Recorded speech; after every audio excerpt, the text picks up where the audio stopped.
Rapat Umum Pemegang Saham Tahunan PT Bank MNC International Tbk atau MNC Bank mencatatkan kinerja keuangan yang solid sepanjang tahun buku 2024. MNC Bank berhasil mencatatkan pertumbuhan kinerja gemilang dengan laba bersih 74,85 miliar rupiah.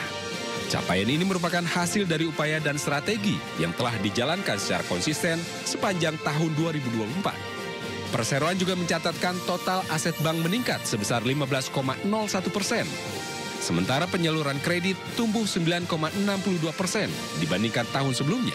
Selain itu, para pemegang saham sepakat untuk tidak membagikan dividen dan menetapkan seluruh laba bersih tahun 2024 sebagai laba ditahan guna memperkuat permodalan serta mendukung rencana ekspansi dan pengembangan bisnis MNC Bank ke depan.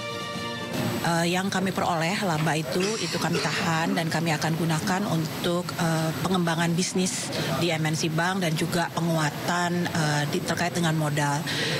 Di mana kami harapkan kalau itu semua bisa dilakukan, maka kami sangat yakin bahwa itu akan menjadi tren positif perkembangan MNC Bank.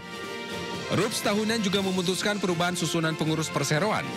Tio Lina Tumanggor resmi ditunjuk sebagai Direktur Kepatuhan menggantikan pejabat sebelumnya.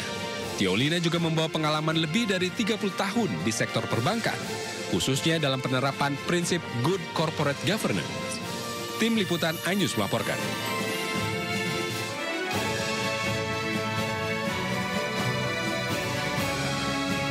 RUPS tahunan dan RUPS luar biasa PT MNC Capital Indonesia Tbk menyetujui dan mengesahkan laporan keuangan perseroan untuk tahun buku 2024 di gedung iNews Tower, Jakarta.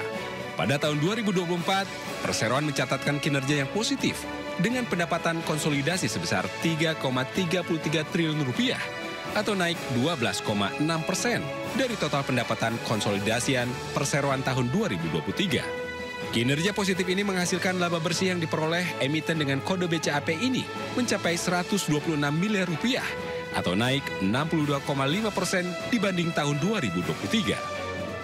Selain itu, para pemegang saham menyetujui pengangkatan Angela Herliani Tanusudibyo sebagai komisaris utama perseroan, serta Antoni dan Mahyudin sebagai direksi perseroan terhitung ditutupnya RUPS ini.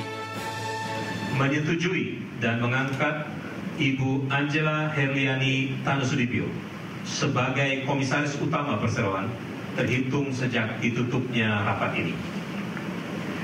4. Menyetujui dan mengangkat Bapak Antoni Putra Cipto Diharjo dan Bapak Mahyudin masing-masing sebagai Direktur Perseroan terhitung sejak ditutupnya rapat ini. Sementara itu, dalam RUPS luar biasa PT MNC Capital Indonesia Tbk juga menyetujui penambahan modal dengan memberikan hak memesan efek terlebih dahulu sesuai dengan peraturan pasar modal sebesar 21 miliar 309 juta lebih saham dengan nominal per sahamnya sebesar Rp100. Tim Liputan iNews melaporkan.